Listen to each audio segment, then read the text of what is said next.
जरा सोचो, एक वायरस फैलने की वजह से पूरे शहर में लोग एक दूसरे के खून के प्यासे हो जाएं और तुम फंसे हो एक लिफ्ट में जहां से कहीं भाग भी नहीं सकते। और चलिए सुनते हैं हमारी आज की कहानी। कहानी की शुरुआत होती है बिजनेसमैन क्लाउडियो से, जिसका दिन सुबह से ही खराब चल रहा था। उसे ऑफिस ले जाने वाली गाड़ी भी देर से आई। फिर रेडियो पर खबर आई कि पूरे शहर में जगह जगह मारपीट के मामले सामने आ रहे हैं। अभी क्लाउडियो की चिढ़ बढ़ ही रही थी कि उसकी सेक्रेटरी सारा का फोन आया कि उसका क्लाइंट काफी देर से उसका इंतजार कर रहा है। क्लाउडियो ने उसे बस कुछ देर के लिए क्लाइंट को रोक कर रखने को कहा। जैसे तैसे वो ऑफिस पहुंचा और भागकर लिफ्ट में घुस गया, जहां मार्था नाम की एक औरत मौजूद थी। उसने मार्था को चूमने की कोशिश की, लेकिन मार्था ने कहा कि अब उनका रिश्ता खत्म हो चुका है। क्लाउडियो भी शादीशुदा था, लेकिन उसे इससे कोई फर्क नहीं पड़ता था। मार्था के मना करने के बावजूद भी क्लाउडियो नहीं माना। मार्था ने भी कहा कि उसे क्लाउडियो का साथ बहुत पसंद था, लेकिन तभी उसने क्लाउडियो के गहनों पे जोरदार मुक्का दिया और लिफ्ट से बाहर निकल गई। तभी उसकी पत्नी लोरेना का फोन आया। उसने कहा कि सड़कों पर दंगे भड़कने लगे हैं और इसी बीच अचानक लिफ्ट बीच में रुक गई। क्लाउडियो ने इस पर ज्यादा ध्यान नहीं दिया, क्योंकि पिछले महीने भी एक बार ऐसा हुआ था।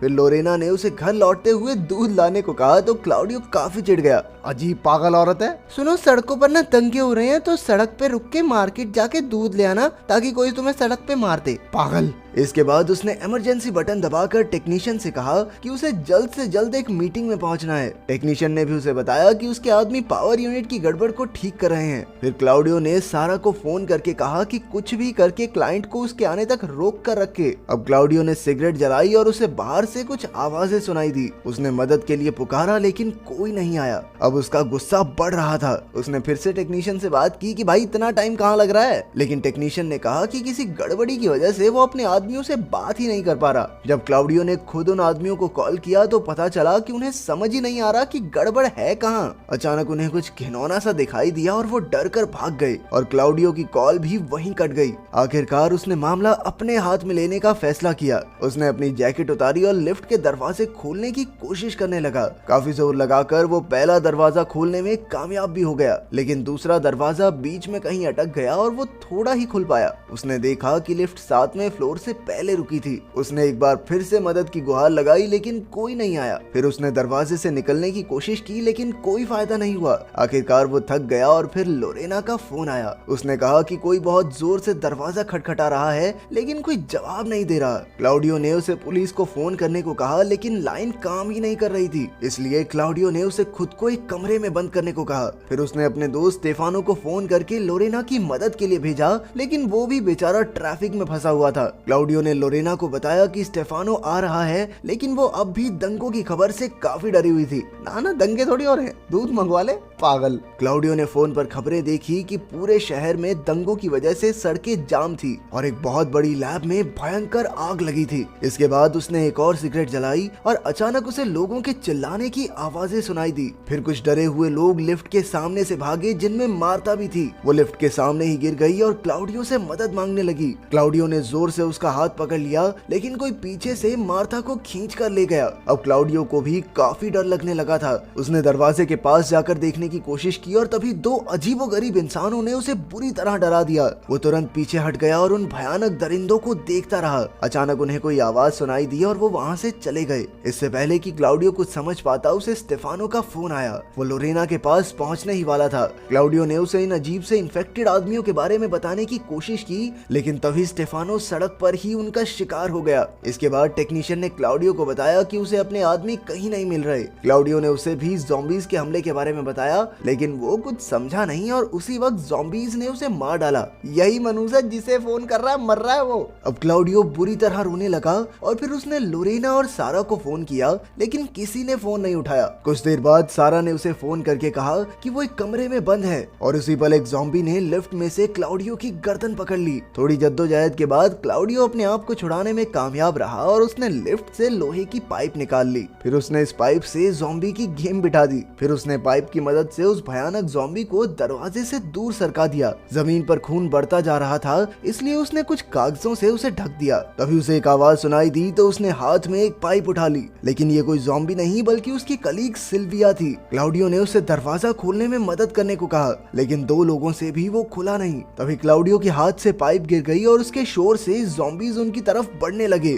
अब सिल्विया ने तुरंत अंदर घुसने की कोशिश की, लेकिन वहाँ जगह बहुत कम थी। आखिरकार वो ज़ॉम्बीज के आने से पहले ही भाग निकले। उसके जाने के बाद एक ज़ॉम्बी ने क्लाउडियो तक पहुंचने की कोशिश की, लेकिन पीछे से सिल्विया ने एक गोल्फ क्लब से हमला करके उसे मार डाला। लेकिन तभी कुछ और ज़ॉम्बीज ने उसे पकड़ लिया और क्लाउडियो के सामने ही उसे खत्म कर दिया। फिर क्लाउडियो ने खबर पढ़ी कि फौज लोगों की मदद में जुटी हुई है। उसने लोरेना को फोन किया, लेकिन जब कोई जवाब नहीं मिला तो वो रोने लगा। अचानक लोरेना ने फोन उठाया और वो भी ज़ॉम्बीज का शिकार हो गई। देखा, मैंने कहा था ये मनुष्य है, जिसे फोन कर रहा है वही मर रहा है। अपनी पत्नी को खोने से क्लाउडियो एकदम टूट गया। फिर उसे एक ज़ॉम्बी दिखाई दिया तो वो गुस्से में उसे चिढ़ाने लगा। कुछ ही देर में और ज़ॉम्बीज भी आ गए और क्लाउडियो ने पाइप से उन्हें बुरी तरह मारना शुरू कर दिया। तभी उनकी नजर सारा पर पड़ी और सारे ज़ॉम्बीज उसके पीछे भागने लगे। आखिरकार वो भी उनके हत्थे चढ़ गई। इसको भी फोन किया था उसने। अचानक लिफ्ट में लाइट चली गई और क्लाउडियो को बाहर गोलियां चलने की आवाज सुनाई दी। एक एक करके ज़ॉम्बीज मरने लगे तो क्लाउडियो ने फिर से मदद की गुहार लगाई। तभी मार्सेलो नाम का पुलिस वाला उसके पास आया। उसने देखा कि क्लाउडियो जख्मी नहीं था। जब ज़ॉम्बीज ने उस पर हमला किया तो उसने अपनी राइफल से उन्हें आसानी से खत्म कर दिया। फिर उसने लिफ्ट का दरवाजा खोलने की कोशिश की, लेकिन नाकामयाब रहा। इसके बाद उसने जनरेटर ठीक करने का फैसला किया। वो क्लाउडियो को वॉकी टॉकी और एक बंदूक देकर निकल पड़ा। अबे वॉकी टॉकी क्यों दे दिया? इसके साथ फोन पे बात नहीं करनी थी। खैर, रास्ते में उसने कुछ ज़ॉम्बीज को खत्म किया, लेकिन आगे चलकर काफी सामान का ढेर लगा हुआ था, जहाँ से निकलना लगभग नामुमकिन सा था। तभी क्लाउडियो को याद आया कि उस फ्लोर पर काम चल रहा था, जहाँ से लटक कर मार्सेलो छत तक पहुँच सकता है। जब वो आगे बढ़ रहा था तो कुछ ज़ॉम्बीज ने उसे देख लिया, लेकिन मार्सेलो छिपता छिपाता आगे निकल गया। आखिरकार उसने छत तक पहुंचकर जनरेटर चालू कर दिया। अब लिफ्ट में लाइट तो आ गई थी, लेकिन दरवाजे फिर भी बंद नहीं हुए। क्लाउडियो ने फोन की लाइट जलाकर देखा कि दरवाजे में कुछ अटका हुआ था, जिस वजह से वो बंद नहीं हो पा रहा था। उसने अपने हाथ से उसे निकालने की कोशिश की, लेकिन वहां तक पहुंच नहीं पाया। तभी अचानक एक ज़ॉम्बी उस पर झपटा। क्लाउडियो ने तुरंत बंदूक उठाई और 2 गोलियों से उसे ढेर कर दिया। उसके बाद एक एक करके कई ज़ॉम्बी आने लगे, लेकिन जब वॉकी टॉकी पर मार्सेलो ने उसे हिम्मत दी तो उसने एक एक को गोलियों से भून दिया। अंत में उसे इस सब का काफी दुख था, क्योंकि उनमें से कुछ उसके ऑफिस के करीबी दोस्त भी थे। लेकिन मार्सेलो ने उसे समझाया कि उसके दोस्त अब ज़ॉम्बी बन चुके थे, इसलिए क्लाउडियो ने जो किया सही था। अचानक उसे वॉकी टॉकी से ज़ॉम्बीज की आवाजें आई और मार्सेलो से उसका संपर्क टूट गया। कहा था ना,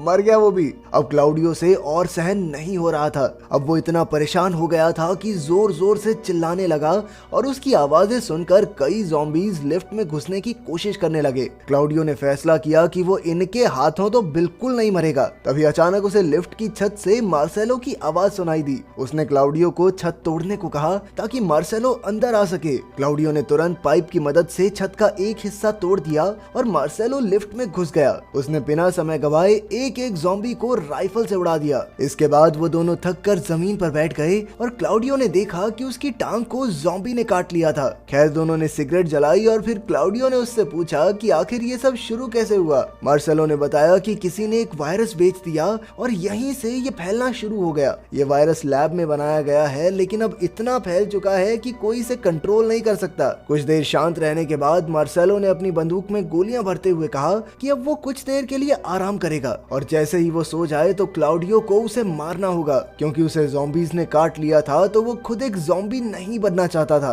क्लाउडियो ने बंदूक लेने से साफ मना कर दिया और इसी बात पर उनकी लड़ाई हो गई। कुछ घंटों बाद मार्सेलो सो चुका था, लेकिन क्लाउडियो में उसे मारने की हिम्मत नहीं थी। इसके बाद मार्सेलो के जख्म से पस निकलने लगी और जब वो ज़ॉम्बी बनकर उठा तो उसके सर पर खून सवार था। क्लाउडियो ने उससे बात करने की कोशिश की, लेकिन मार्सेलो उसे मारने के लिए उस पर कूद पड़ा। आखिरकार अपनी जान बचाने के लिए क्लाउडियो को उस पर गोली चलानी पड़ी। क्लाउडियो की टांग भी जख्मी थी, इसलिए उसने वहां टाई बांध ली ताकि जख्म और न फैले। गोलियों की आवाज से ज़ॉम्बीज की भीड़ उसकी ओर बढ़ रही थी, लेकिन अब उसकी बंदूक में गोलियां खत्म हो चुकी थी, इसलिए उसने मार्सेलो की राइफल उठा ली। उसने पूरी ताकत लगाकर गोलियां बरसानी शुरू कर दी। हर एक निशाने से उसके शरीर को धक्का लगता था और आखिरकार वो दीवार से टकराकर बेहोश होकर गिर गया। कुछ देर बाद जब वो उठा तो उसके फोन का अलार्म बजने लगा। फिर उसे एक फोन आया और दूसरी तरफ से लोरेना की आवाज सुनकर उसकी खुशी का ठिकाना नहीं था। वो जिंदा थी क्योंकि फौज उसे बचाने में कामयाब रही। अचानक उसका फोन बंद हो गया, लेकिन अब उसे फिर से जिंदगी जीने का मकसद मिल गया था।